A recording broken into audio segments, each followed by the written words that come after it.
सभी को नमस्कार। हम संस्कृत व्याकरण का अध्ययन कर रहे हैं और देखा आपने पिछली क्लास में देखा कि संस्कृत व्याकरण का आधार ग्रंथ अष्टाध्यायी ग्रंथ है। जो अष्टाध्यायी ग्रंथ है उसके भी आधार स्तंभ किनको माना गया है? माहेश्वर सूत्र। यानी संस्कृत व्याकरण का आधार स्तंभ अष्टाध्यायी ग्रंथ, और अष्टाध्यायी ग्रंथ का भी मूल आधार क्या है? माहेश्वर सूत्र है। तो हम आज की इस कक्षा को माहेश्वर सूत्र के परिचय से ही प्रारंभ करेंगे। देखो, जो माहेश्वर सूत्र हैं उनकी प्राप्ति कहां से हुई? सबसे बड़ा प्रश्न ये है। एक जनश्रुति है कि आचार्य जो पाणिनि है उनकी कठिन तपस्या से प्रसन्न होकर के भगवान जो शिव हैं उन्होंने नृत्य किया, और तांडव नृत्य के अवसान पर यानी समाप्ति पर उन्होंने अपने डमरू को बजाया, और उन डमरू वादन से ही 14 जो माहेश्वर सूत्र हैं उनकी उत्पत्ति हुई, उनकी प्राप्ति हुई। इसके संबंध में एक नंदीकेश्वर काशिका है, उसकी एक कारिका है कि नृतावसाने नटराज राजो ननाद डक्काम नव पंचवारम। जो भगवान शिव हैं उन्होंने नृत्य के अवसान पर नृतावसाने नटराज राजो, जो नटराज राज हैं भगवान शिव हैं, उन्होंने नृत्य के अवसान पर ननाद डक्काम अपने डमरू को बजाया, और कितनी?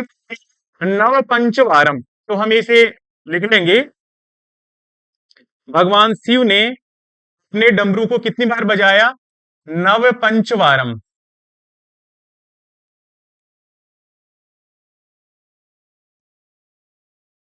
नव पंचवारम। यहां पर जो नौ है और ये पंच है, 9 और 5 कितने हो गए? 14। जब 14 बार अपने डमरू को बजाया तो उस 14 प्रकार की ध्वनि को सुन करके जो आचार्य पाणिनि है उन्होंने उस ध्वनि के को सुन करके जो 14 माहेश्वर सूत्र हैं उनकी रचना की। तो जो प्राप्ति है वो तो कहां से हुई? इन 14 सूत्रों की जो प्राप्ति है वो तो हुई जो भगवान शिव है उनके डमरू से।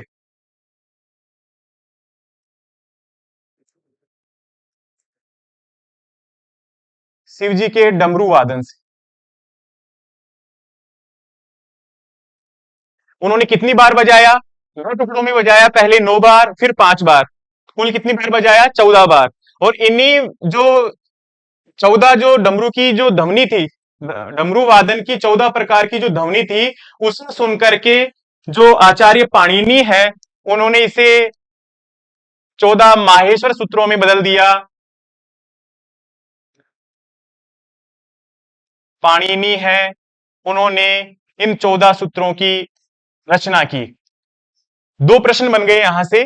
पहला प्रश्न तो ये कि जो माहेश्वर सूत्र है वो माहेश्वर सूत्र है, वो कहां से आए, उनकी प्राप्ति कहां से हुई? तो उनकी प्राप्ति या उत्पत्ति भगवान शिव के जो डमरू वादन की जो ध्वनि थी वहां से इसकी उत्पत्ति हुई। और उन्होंने अपने डमरू को कितनी बजाया? पहले 9 बार फिर 5 बार, नव पंचवारम उन्होंने अपने डमरू को बजाया। उस ध्वनि को सुनकर के जो आचार्य पाणिनि है उन्होंने क्या किया?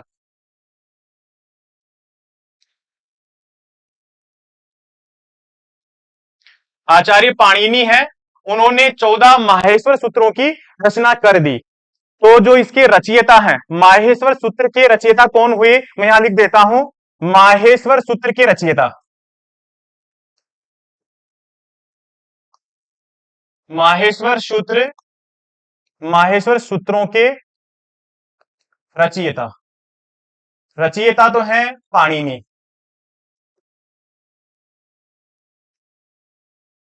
और इनकी प्राप्ति कहां से हुई? प्राप्ति या उत्पत्ति?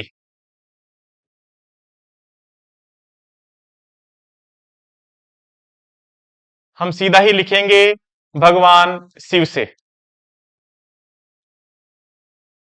क्लियर है? अब जो 14 माहेश्वर सूत्र हैं उनको एक बार लेखबद्ध कर लेते हैं, और उन सूत्रों को आप सीधे ही याद कर लेंगे। आपने छोटी कक्षाओं में जो वर्ण पढ़े हैं ठीक उन्हीं वर्णों को उन्होंने वैज्ञानिक तरीके से लिखा ताकि संपूर्ण अष्टाध्यायी ग्रंथ लिखा जा सके। देखो, उन्होंने 14 सूत्र लिखे। वो पहला सूत्र है आई उण। आई उण ऐसे कैसे आप साथ के साथ लिख लेंगे।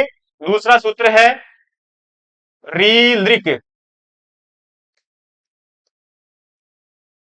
तीसरा सूत्र है ए ओंग।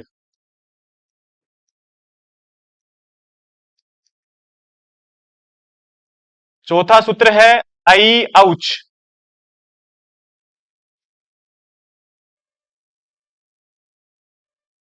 पांचवा सूत्र है हाया वारठ।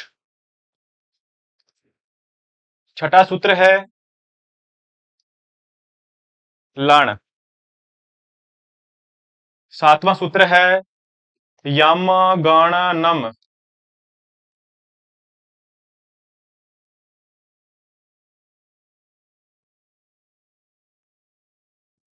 आठवां सूत्र है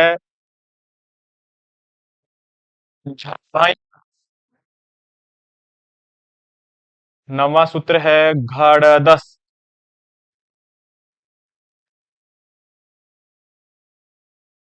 10वां सूत्र है जब गड़दस।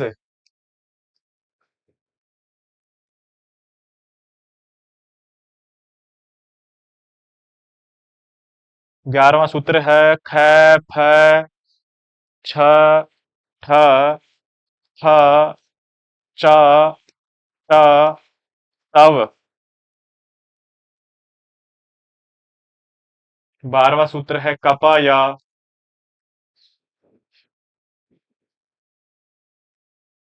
13वां सूत्र है स छ सर। और 14वां सूत्र है हल। ये 14 माहेश्वर सूत्र है। देखो इन माहेश्वर सूत्रों को आप ध्यान से देखेंगे तो इनमें जो प्रारंभ के जो 4 सूत्र हैं यहां से लेकर के और यहां तक इनमें स्वर है। और जो बचे हुए जो 10 सूत्र हैं वो व्यंजन सूत्र हैं। और जो ये माहेश्वर सूत्र हैं इसमें संस्कृत की संपूर्ण वर्णमाला आ गई। इस संपूर्ण वर्णमाला के आ जाने के कारण से इन्हें हम दूसरा नाम भी दे सकते हैं, वो है वर्ण समामनाय। सारे वर्ण आ जाने के कारण से इसका हम दूसरा नाम भी बोल सकते हैं कि इनको हम क्या कहेंगे, वर्ण समामनाय। तो आप हेडिंग डालें, इसका दूसरा नाम क्या है, माहेश्वर सूत्रों को हम वर्ण समामनाय भी कह सकते हैं। वर्ण समामनाय लिख लीजिए, वर्ण समामनाय। और जो वर्ण समामनाएं हैं तो वर्ण को हम अक्षर भी कहते हैं, तो इसे अक्षर समामनाएं भी कह सकते हैं। अक्षर समामनाएं। जो माहेश्वर सूत्र हैं उसमें संपूर्ण संस्कृत की वर्णमाला आ जाने के कारण से इसे वर्ण समामनाएं, और वर्णों को ही अक्षर कहते हैं तो अक्षर समामनाएं भी हम कह सकते हैं। जो वर्ण है, जो अक्षर है, इनके साथ में जो समामनाएं शब्द जुड़ा हुआ है, तो समामनाएं का अर्थ होता है वेद, तो हम इन्हें वर्ण वेद भी कह सकते हैं। वर्ण वेद। और वर्णों को अक्षर भी कहते हैं तो इन्हें कह सकते हैं अक्षर वेद। देखिए जो ये माहेश्वर सूत्र हैं, इन माहेश्वर सूत्रों से हम आगे चल करके प्रत्याहार बनाएंगे। प्रत्याहार बनाए जाने के कारण से हम इन्हें प्रत्याहार सूत्र भी कह सकते हैं। प्रत्याहार सूत्र भी कह सकते हैं। और जो ये सूत्र हैं, माहेश्वर सूत्र हैं, वो किनसे प्राप्त हुए, भगवान शिव से प्राप्त हुए। इस कारण से हम इनको शिव सूत्र जाल भी कह सकते हैं। शिव सूत्र जाल। देखिए जो माहेश्वर सूत्र हैं उनके क्या क्या नाम हो गए, वर्ण समामनाय या अक्षर समामनाय, वर्ण वेद या अक्षर वेद, प्रत्याहार सूत्र और शिव सूत्र जाल। ये इनके 6 नाम और हो गए। अगर आप वर्ण समामनाय कहे, अक्षर वेद कहें तो एक ही बात है ना, प्रत्याहार सूत्र या शिव सूत्र जाल कहें तो भी हमें माहेश्वर सूत्रों का ही ज्ञान होगा। तो माहेश्वर सूत्र के अन्य नाम है, इन्हें आप याद कर लेंगे। देखिए जो माहेश्वर सूत्र है, अभी आपने जाना कि जो प्रारंभिक जो 4 जो सूत्र है यहां तक, बड़े ध्यान से आप देखिए, इनमें क्या है, सारे स्वर हैं। माहेश्वर सूत्रों का जो लास्ट का वर्ण है उसे हम काउंट नहीं करते, इसकी इत संज्ञा हो जाएगी और इत संज्ञा होकर के लोप हो जाता है। जो लास्ट का अक्षर है इसे हम काउंट नहीं करेंगे, ये केवल प्रत्याहार बनाने के लिए दिए हुए हैं, एक विशेष प्रयोजन के लिए आए हैं, इसलिए हम अभी आगे पढ़ लेंगे। तो लास्ट वाला अक्षर इसे काउंट नहीं करेंगे। अब देखिए जो प्रारंभिक जो 4 सूत्र हैं इनमें अ ई उ री री ए ओ ऐ औ ये सारे क्या हैं, स्वर हैं। तो हम यहां पर लिख सकते हैं कि जो प्रारंभ के 4 सूत्र हैं, प्रारंभ के जो 4 सूत्र हैं वो कौन से सूत्र हैं, स्वर सूत्र हैं, इनमें स्वर आ गए हैं। बचे हुए जो इन 4 सूत्रों के आगे 5वें से लेकर के 14 तक जो सूत्र है, बचे हुए जो 10 सूत्र हैं, ये 10 सूत्र क्या है, व्यंजन सूत्र हैं, इनमें व्यंजन आ गए हैं। संस्कृत वर्णमाला के समस्त व्यंजन आ गए हैं। तो जो प्रारंभिक के 4 सूत्र हैं उनमें ये स्वर सूत्र हैं, बचे हुए 10 सूत्र हैं हय वरट के, यहां से 5वें से लेकर के, और जो हल का हल है 14 सूत्र है, यहां तक ही क्या है, व्यंजन सूत्र है। अभी इन जो वर्णमाला है, जो माहेश्वर सूत्र है, इनको ध्यान से देखने पर आपको दिखेगा कि एक तो देखो ये जो लास्ट में इत संज्ञक वर्ण है, लास्ट में इत संज्ञक वर्ण है, हलंत वर्ण है ण, इसका और जो है इसका 2 बार पाठ किया गया है। देखिए यहां पर न, एक तो यहां गया पहले सूत्र में, और लास्ट में जो छठा सूत्र है लण, इसके भी लास्ट में क्या आ गया, ण आ गया। जो 5वां सूत्र है हय वरट, इसमें है यहां भी आ गया, और जो हल का जो हल है, हल का जो है यहां पर भी है आ गया।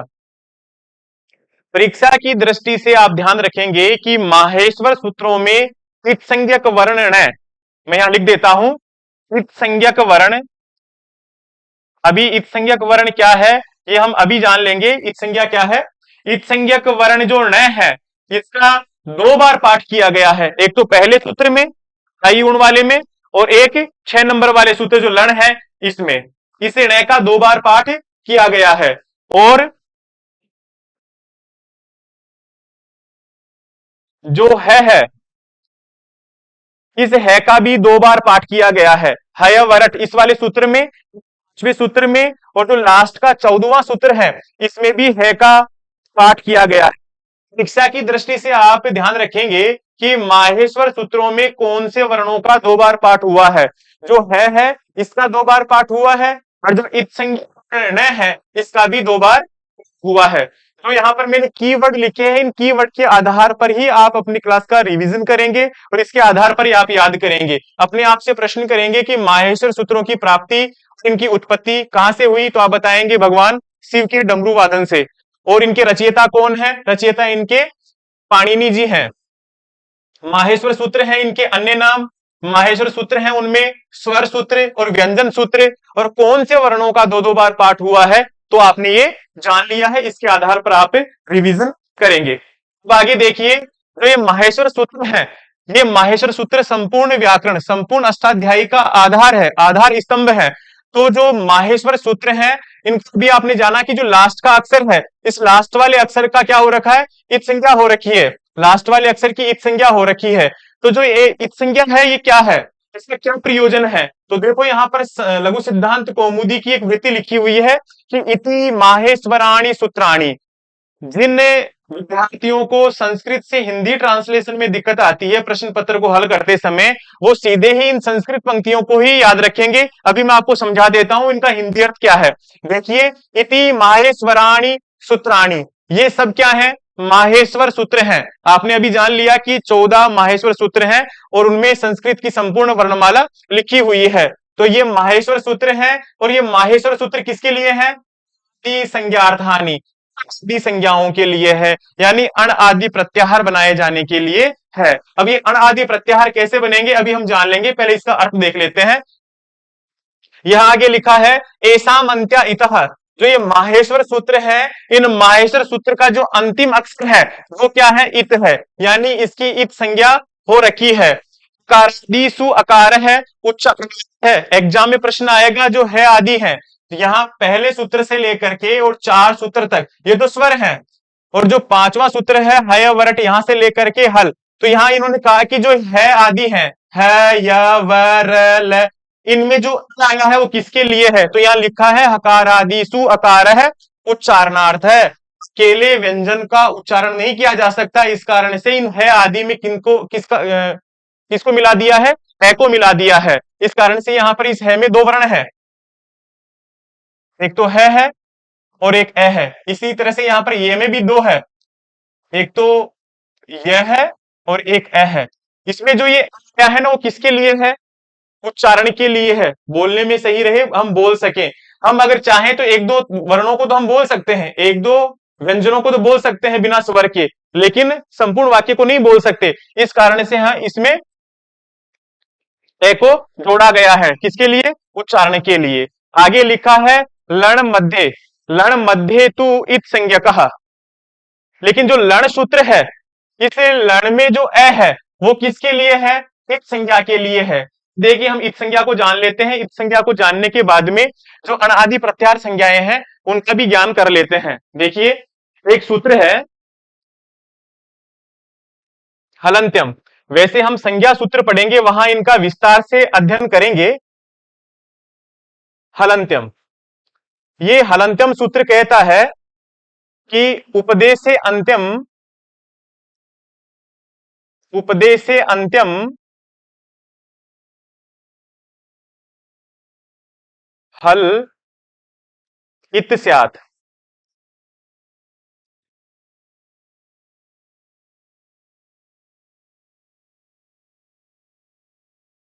उपदेश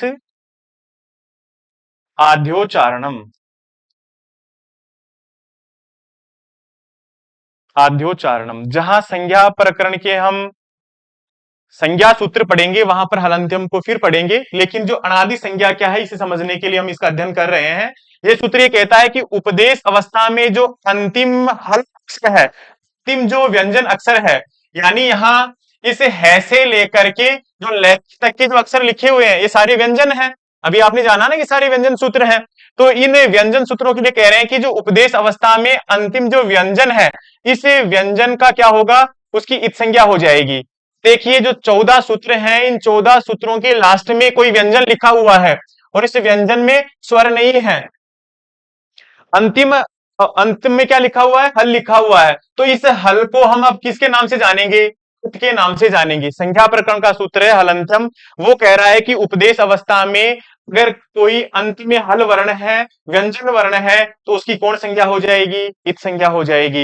अभी इसको हम इत संज्ञा कह रहे हैं, ठीक है। उपदेश आद्योचारणम, ये हम संज्ञा प्रकरण में विस्तार से पढ़ लेंगे कि उपदेश है वो आदि उच्चारण है। आदि उच्चारण किनका, जो त्रिमुनि है उनका आदि उच्चारण या प्रथम उच्चारण, ठीक है। आपने ये जान लिया कि जो अई उण आदि जो सूत्र हैं, 14 सूत्र हैं, इनका जो लास्ट का अक्षर है उसकी क्या हो रखी है, इत संज्ञा हो गई है। और जिस जिसकी इत संज्ञा हो जाती है उसका क्या हो जाता है, एक सूत्र है तस्य लोपः,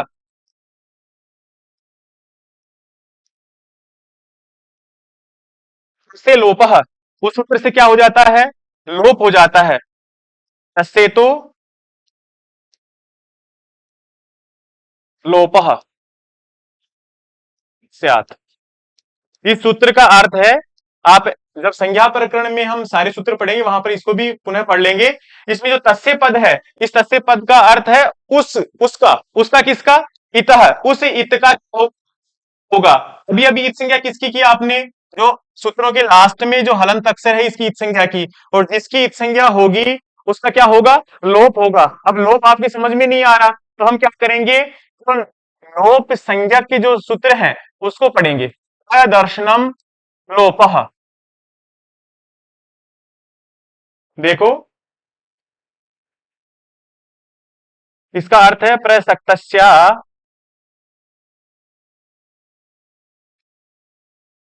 प्रसक्तस्या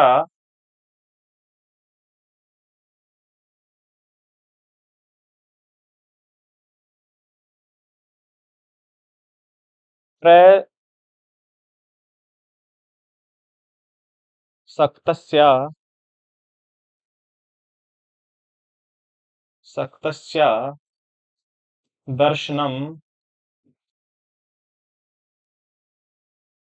लोप संज्ञा स्यात्, लोप संज्ञम स्यात्। कि जो शास्त्र से हमें प्राप्त हो गया है और उसका अब हम क्या चाहते हैं, न्याय दर्शन चाहते हैं। वो हम वो देखना नहीं चाहते, वो दिखलाई नहीं पड़ रहा, तो दिखाई नहीं पड़ रहा उसको हम क्या कहेंगे, लोप कहेंगे। उसको क्या कहेंगे, लोप कहेंगे। और एक सूत्र और है, वो उसे पढ़ लेंगे, आदिरंतेन सहेता। वैसे हम जो प्रत्याहार निर्माण प्रक्रिया है उसको विस्तार से अगली क्लास में सीखेंगे, लेकिन जो यहाँ पर अनादि संज्ञा आई है, अनादि संज्ञा को समझने के लिए हम इन 4 सूत्रों को पढ़ना जरूरी है। आदिरंतेन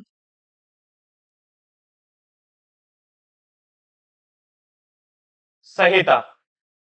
देखा, देखिए इसका संधि विच्छेद करेंगे तो यहां पर रेखा विसर्ग हो जाएगा, तो यहां लिखा हुआ है आदि ही, फिर लिखा हुआ है अंतेन, और फिर सहेता है, इसका भी संधि विच्छेद करेंगे तो लिखा हुआ है सह और इता। अब देखिए, अब आपको जो अनादि संज्ञा है ना, ये अनादि संज्ञा समझ में आ जाएगी। यहां लिखा है आदि ही अंतेन सह इता, तो कहेंगे अंतेन इता सह, अंतिम इत के साथ। अभी अभी आपने कहा कि जो ये माहेश्वर सूत्र है, इन माहेश्वर सूत्रों का लास्ट का अक्षर है उसकी कौन संज्ञा होगी, इत संज्ञा होगी। और जिसकी इत संज्ञा हो जाएगी इसके लिए इसने क्या कहा कि अंतेन इता सह, अंतिम इत संज्ञक वर्ण के साथ में दिही, यानी प्रारंभिक वर्ण को लिख देंगे तो उसे क्या कहेंगे, प्रत्याहार कहेंगे। उसे ये क्या कह रहे हैं, अनादि संज्ञा कह रहे हैं। यहां पर लिखा ना अनादि, अनादि संज्ञाओं के लिए है। तो इसमें जो ये अ है और ये जो न है, इसको मिलाकर के लिखने के लिए कह रहे हैं, यानी इसका संक्षिप्तीकरण कर रहे हैं। इसे ही हम क्या कहेंगे, अनादि संज्ञाएं कहेंगे। और अनादि संज्ञाएं क्या है, प्रत्याहार संज्ञाएं हैं, प्रत्याहार बना रहे हैं। अब देखो जो अण है, इस अण को कह देने से किन किन वर्णों का बोध हुआ। देखिए यहां ऐसे स्टार्ट करेंगे, सबसे पहले लिखेंगे, देखिए यहां लिख लेते हैं, अण को कहने से किन वर्णों का बोध होगा। सबसे पहले वहां लिखा हुआ है, ऐसे स्टार्ट करेंगे तो फिर लिखा हुआ है ई, फिर लिखा हुआ है उ, और फिर लिखा हुआ है ण। देखिए अभी अभी आपने जाना कि जिसकी इत संज्ञा हो जाती है उसका क्या हो जाता है, तसे तो लोपे से क्या हो जाता है, लोप हो जाता है। लोप हो जाने के कारण से इस अक्षर को हम काउंट नहीं करते। यानी जब संस्कृत वर्णमाला को हम पढ़ेंगे तो जो लास्ट का अक्षर है, ये लास्ट का अक्षर इत संज्ञक वर्ण केवल प्रत्याहार बनाने के लिए है, बाकी इसका क्या हो जाता है, लोप हो जाता है। और लोप होने का अर्थ लुप्त होना नहीं है, दिखाई नहीं पड़ना, उसको क्या कह रहे थे हम, लोप कह रहे थे, लोप संज्ञक कह रहे थे। तो अब ये दिखाई नहीं पड़ेगा, तो कितने अक्षर दिखाई दे रहे हैं अपने को, केवल ये 3 वर्ण दिखाई दे रहे हैं। अण कहने से केवल इन 3 वर्णों का बोध होगा। वैसे हम विस्तार से जब प्रत्याहार निर्माण प्रक्रिया सीखेंगे वहां पर और जान लेंगे, लेकिन आज की इस माहेश्वर सूत्र परिचय कक्षा में जो अनादि संज्ञा आई है, इसको समझने के लिए आपने इन 3-4 सूत्रों का अध्ययन किया। देखिए यहां पर रिवीजन के लिए मैंने की वर्ड लिखे हैं, इन्हीं की वर्ड के आधार पर आप इन कक्षाओं का रिवीजन करेंगे, इसी के आधार पर आप याद करेंगे। माहेश्वर सूत्रों का प्रयोजन क्या है, इनका अनादि प्रयोजन, अनादि संज्ञाओं के लिए है। और इत संज्ञक वर्ण, इनका जो लास्ट का अक्षर है, लास्ट का अक्षर क्या है, उसकी क्या हो रखी है, इत संज्ञा हो रखी है। हाँ देखिए इनका जो इत संज्ञक वर्ण है तो कितने हैं, देखो प्रत्येक सूत्र के लास्ट में है, प्रत्येक सूत्र के लास्ट में है। तो टोटल इत संज्ञक वर्ण कितने हो गए, यहां लिख लीजिए, इत संज्ञक वर्ण, इत संज्ञक वर्ण कितने हो गए, प्रत्येक सूत्र के लास्ट में है तो कितने हो गए, 14। और यहां पर आया है आगे लण मध्य तु इत संज्ञक है, प्रत्येक के जो वर्ण है इनमें अ है वो उच्चारण के लिए है, लेकिन जो लण सूत्र का जो अ है वो किसके लिए है, इत संज्ञा का है, उसकी भी इत संज्ञा हो जाएगी। ये भी हम प्रत्याहार निर्माण प्रक्रिया में सीखेंगे कि ये इत संज्ञा होकर के कौन सा प्रत्याहार बनेगा। तो जहां इत संज्ञक वर्ण है वो 14 तो इनके लास्ट में व्यंजन लिखे हुए हैं, और एक ये स्वर है ले में ए, उसकी भी इत संज्ञा हो जाती है। तो टोटल कितने वर्ण हो गए, 15 वर्णों की इत संज्ञा होती है। फिर आया कि इसमें जो ए आया है वो किसके लिए है, उच्चारण के लिए है। जहां यहां लिखा है ना हकार आदि सु अकार है, उच्चारणार्थ है आदि है, वो किसके लिए है, उच्चारण के लिए है। और जो लण सूत्र में जो ए है वो किसके लिए आया है, लण मध्य तु इत संज्ञक है, लण में जो ए है वो उच्चारण के लिए नहीं है, उसकी इत संज्ञा होगी, और इत संज्ञा होकर के रे प्रत्याहार बनाएंगे। ठीक है ना, जब प्रत्याहार निर्माण प्रक्रिया सीखेंगे वहां इसे विस्तार से हम सीख लेंगे। तो इस प्रकार से जो माहेश्वर सूत्र है उनके सामान्य परिचय है और सामान्य परिचय में पूछे जाने वाले प्रश्न हैं उनको आप यहाँ कीवर्ड से याद करेंगे, यहीं से प्रश्न बन करके आएंगे। आज की कक्षा में इतना ही। धन्यवाद।